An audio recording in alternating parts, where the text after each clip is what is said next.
E aí pessoal, tudo bem com vocês? Sejam muito bem-vindos ao canal Elétrica de A a Z.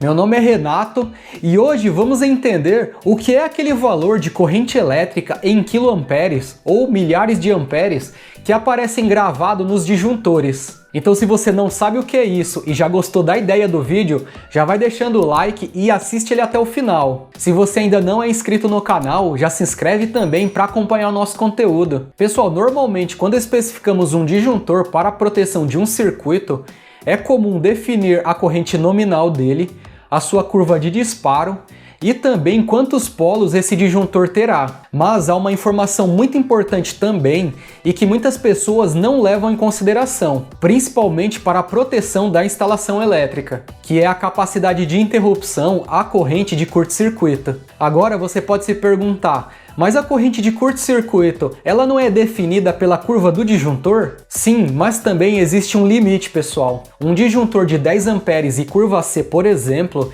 que é de 5 a 10 vezes a corrente nominal dele, um curto-circuito não atuará o disjuntor se estiver abaixo de 50 amperes. Agora, se estiver acima de 50 amperes, ele atuará com um tempo maior que 100 milissegundos.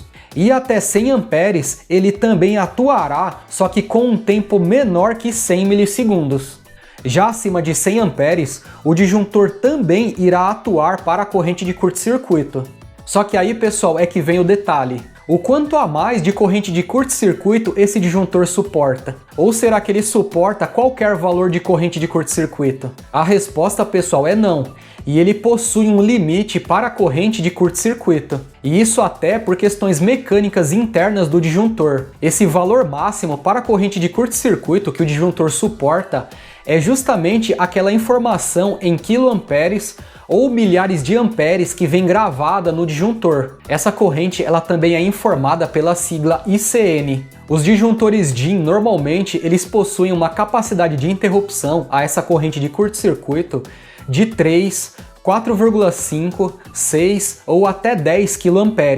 E o que será que acontece se a corrente de curto-circuito ela for maior que essa capacidade de interrupção do disjuntor? Dependendo do valor do curto-circuito, o disjuntor ele poderá se danificar internamente e não funcionará mais. Mas dependendo da intensidade desse curto-circuito, o disjuntor ele poderá até explodir e causar um incêndio na instalação elétrica. Por isso a importância de selecionar o disjuntor com essa capacidade de interrupção à corrente de curto-circuito de forma correta. E agora, como saber o valor dessa corrente para o disjuntor? Pessoal, existe um termo na eletricidade, principalmente nas instalações elétricas, que é a corrente de curto-circuito presumida. Teoricamente, a corrente de curto-circuito ela é infinita.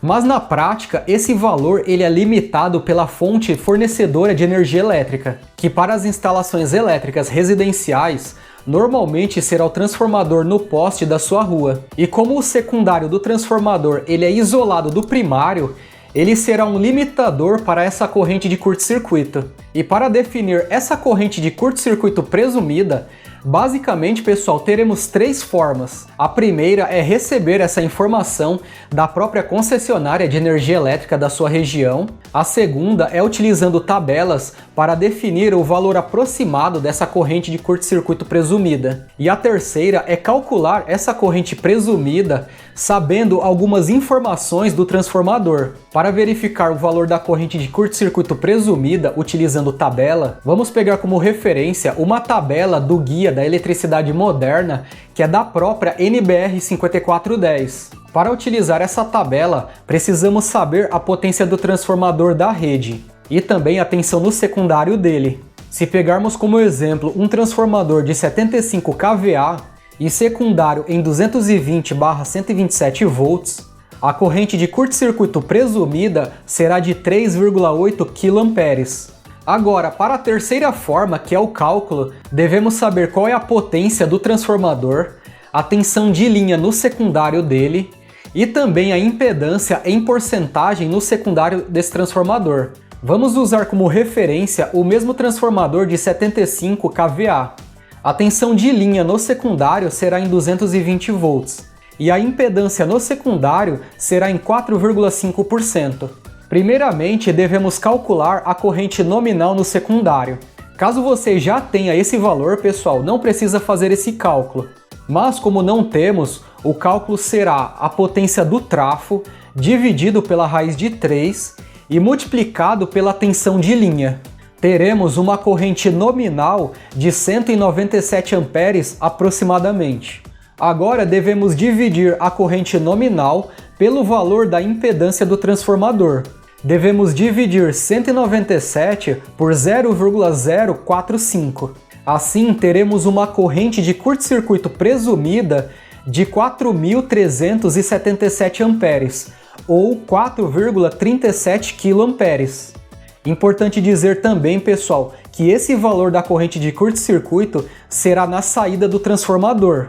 No ponto onde o disjuntor será instalado, esse valor ele será menor. Isso porque temos perdas nos cabos do transformador até o disjuntor. Mas, como já sabemos a corrente de curto-circuito presumida máxima, já podemos utilizá-la como referência para especificar no disjuntor. Veja, pessoal, que para um transformador de 75 kVA, há uma diferença entre a corrente de curto-circuito presumida da tabela e a calculada. Na tabela temos 3,8 kA.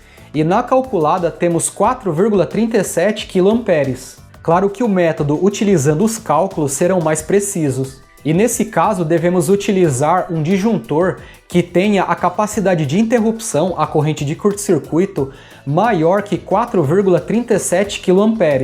Então poderíamos utilizar um disjuntor de 4,5 kA. Pessoal, nunca deve ser utilizado um disjuntor com essa capacidade de interrupção, a corrente de curto-circuito, menor que a corrente de curto-circuito presumida da rede elétrica. Pessoal, eu espero que vocês tenham entendido esse conceito da capacidade de interrupção à corrente de curto-circuito dos disjuntores. Se você gostou do que foi passado nesse vídeo, já deixa o like.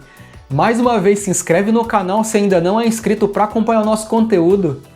Deixa nos comentários também dúvidas ou sugestões que vocês tenham também. Compartilhe esse vídeo também com as pessoas que você conheça. Tudo isso vai ajudar demais a divulgar o nosso trabalho para cada vez mais pessoas. Então é isso, pessoal. Vou ficando por aqui e eu vejo vocês nos próximos vídeos.